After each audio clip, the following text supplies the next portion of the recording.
Shalom saudara-saudara yang dikasihi Tuhan Yesus Kristus. Salam sejahtera buat saudara semua dimanapun saudara berada. Damai dan sukacita Allah kiranya senantiasa melimpah dalam hati dan kehidupan saudara semua. Saya percaya mujizat Allah pasti senantiasa ada terjadi dalam kehidupan setiap kita yang percaya kepada Tuhan. Pada saat ini kita akan merenungkan kebenaran firman Tuhan tentang kuasa mujizat dalam pengucapan syukur. Sebelumnya mari kita sama-sama berdoa. Bapa di sorga, terima kasih kami mengucap syukur oleh karena kebaikan Tuhan, pertolongan Tuhan, anugerah Tuhan yang begitu berlimpah dalam kehidupan kami sampai hari ini. Kami ada, kami sehat, kami kuat karena Tuhan. Apapun situasi yang saat ini kami alami, kami mengucap syukur karena Engkau selalu ada di balik setiap peristiwa yang kami alami dengan maksud untuk membawa kebaikan bagi kami. Terima kasih ya Tuhan. Terangi hati kami untuk kami dapat mengerti kebenaran firman-Mu. Dalam nama Tuhan Yesus kami berdoa. Haleluya. Amin. Saudara yang dikasihi Tuhan, di dalam Filipi 4 ayat yang ke-6, di situ dikatakan demikian. Janganlah hendaknya kamu khawatir tentang apapun juga, tetapi nyatakanlah dalam segala hal keinginanmu kepada Allah dalam doa dan permohonan dengan ucapan syukur. Nah saudara yang dikasihi Tuhan, ayat ini di bagian yang awal mengatakan agar kita jangan khawatir tentang apapun juga. Diakhiri dengan ajakan untuk kita mengucap syukur. Nah saudara yang dikasihi Tuhan, mengapa mengucap syukur itu perlu?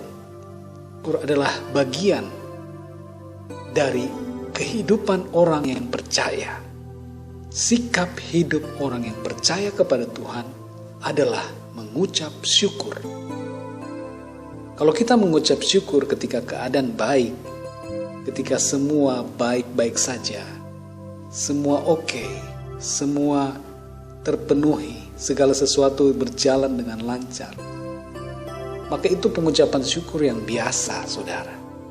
Tetapi kalau kita dapat mengucap syukur di saat keadaan atau situasi tidak seperti apa yang kita harapkan, ketika situasi atau keadaan itu tidak baik, maka pengucapan syukur kita itu adalah pengucapan syukur yang luar biasa. Dan pengucapan syukur ini akan membawa mujizat. Karena apa? Karena ada kuasa di dalam pengucapan syukur. Ayub ketika dia mengalami musibah demi musibah dalam kehidupannya, sampai dia mengalami kehabisan segala harta, kehilangan segala-galanya, dia duduk dalam debu dan dia berkata, Tuhan yang memberi, Tuhan yang mengambil, terpujilah nama Tuhan. Nah saudara yang dikasihi Tuhan, bisakah kita bersikap seperti Ayub ketika segala keadaan, situasi di sekeliling kita, dalam hidup kita menjadi tidak baik? Bisakah kita tetap memuji nama Tuhan, mengucap syukur kepada Tuhan? Bisakah kita seperti demikian saudara? Kalau kita merasa tidak bisa, kita minta ampun kepada Tuhan dan minta Tuhan mampukan kita untuk kita dapat mengucap syukur dalam segala keadaan. Kalau kita bisa mengucap syukur dalam keadaan baik, saudara, itu biasa. Tapi sekali lagi, kalau kita dapat mengucap syukur ketika situasi bertentangan dengan apa yang kita harapkan, situasi tidak baik, maka itu adalah hal yang luar biasa. Nah, saudara yang dikasihi Tuhan, kita dapat melihat gaya hidup dari seorang raja yang bernama Daud. Daud adalah raja yang punya ciri khas yang begitu melekat dalam dirinya. Apa itu saudara? Yaitu mengucap syukur. Daud senang memuji Tuhan. Daud senang mengucap syukur. Di dalam kitab Mazmur ada begitu banyak ayat tentang mengucap syukur yang ditulis oleh Raja Daud. Dan yang luar biasanya saudara, ucapan-ucapan pengucapan syukur itu banyak kali naikkan saat Raja Daud sedang mengalami masalah, sedang mengalami pergumulan di dalam kehidupannya. Oleh karena itu saudara, kita harus menjadi seperti Raja Daud yang selalu mengucap syukur di dalam setiap situasi kehidupan kita. Ketika kita dapat menaikkan syukur kita, ucapan syukur kepada Tuhan, pujian kepada Tuhan, maka percayalah ada mujizat yang Tuhan akan nyatakan di dalam kehidupan kita. Raja Daud adalah raja yang sangat diberkati Tuhan. Dia mengalami kemenangan demi kemenangan, tapi tidak sedikit juga dia mengalami pergumulan. Tapi di dalam pergumulan itu, dia terus mengucap syukur. Dan Allah, Tuhan memberinya jalan keluar. Tuhan memberikan kepadanya kemenangan demi kemenangan. Nah saudara yang dikasihi Tuhan, ada satu contoh lagi di dalam Alkitab Perjanjian Baru yang dinyatakan menjadi teladan bagi kita, yaitu sikap Tuhan Yesus sendiri. Tuhan Yesus yang adalah Allah menjadi manusia. Di dalam kemanusiaannya dia memberikan teladan untuk kita mengucap syukur.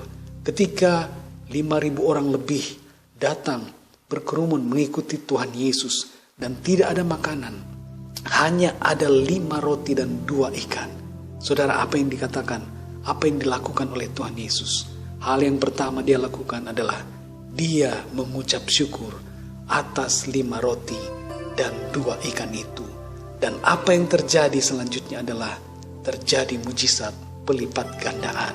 Maka saudara yang dikasihi Tuhan, ketika situasi ekonomi, situasi rumah tangga, situasi kehidupan kita sedang berada di bawah, mungkin kelihatannya terpuruk, tetapi saudara, bawa itu kepada Tuhan dan naikkan syukur kita kepada Dia. Pujilah Tuhan, bersyukurlah kepadanya, maka ada kuasa mujizat di dalam pengucapan syukur yang kita naikkan kepada Tuhan. Saya akan membacakan satu ayat yang terakhir, Mazmur 50 ayat yang ke-23. Di situ dikatakan demikian, siapa yang mempersembahkan syukur sebagai korban, ia memuliakan aku.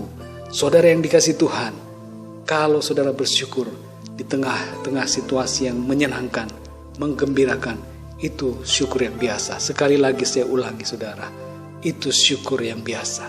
Tetapi ketika saudara menaikkan syukur di tengah situasi masalahmu, pergumulanmu, penderitaanmu, kesusahanmu, di situ saudara, syukur saudara merupakan suatu korban di hadapan Tuhan.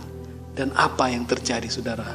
Ayat ini mengatakan, siapa yang mempersembahkan syukur sebagai korban, ia memuliakan aku.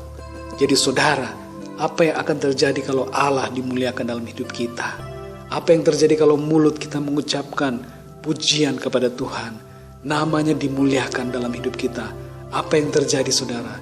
Mujizat demi mujizat akan terjadi di dalam kehidupan kita. Saudara yang dikasihi Tuhan, puji Tuhan saudara, biarlah mulai hari ini kita biasakan hidup kita mengucap syukur kepada Tuhan. Pujilah Dia, pujilah namanya, singkirkan segala kekhawatiran. Jangan berupaya macam-macam, karena upaya kita, usaha kita untuk mengusir kekhawatiran kita itu tidak akan ada gunanya. Justru kita akan terus-menerus terikat dan terus-menerus tidak bisa terlepas dari rasa khawatir itu. Oleh karena itu yang harus kita lakukan adalah mengucap syukur kepada Tuhan di tengah-tengah segala situasi, masalah, persoalan yang kita hadapi.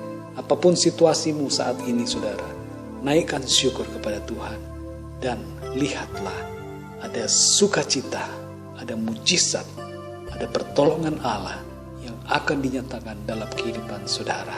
Puji Tuhan saudara, mari kita berdoa. Bapa di surga, terima kasih untuk kebenaran firman-Mu yang mengajar kami untuk selalu mengucap syukur kepadamu. Sebab di dalam pengucapan syukur kami, nama Tuhan dipermuliakan dan Tuhan Engkau membuka jalan bagi kami. Mujizat terjadi dalam hidup kami ketika kami mengucap syukur kepadamu. Kami tidak khawatir sebab Engkau Allah yang punya kuasa di dalam tangan-Mu Engkau memegang hidup kami. Kami ada di dalam jaminan Tuhan. Engkau yang menolong kami, Engkau yang menopang kami dengan kekuatan-Mu ya Tuhan. Terima kasih Tuhan, berkati setiap pendengar untuk hidup di dalam pengucapan syukur. Apapun yang sedang mereka alami, apapun yang sedang mereka gumuli, kesusahan, penderitaan, ataupun masalah yang sedang mereka hadapi, biarlah Tuhan Engkau mengajar umat-Mu, saudara-saudara pendengar, untuk selalu mengucap syukur, dan kuasa-Mu akan menolong mereka. Kuasa-Mu akan memberikan jalan keluar, dan mujizat akan terjadi, dinyatakan dalam kehidupan mereka yang selalu mengucap syukur kepadamu.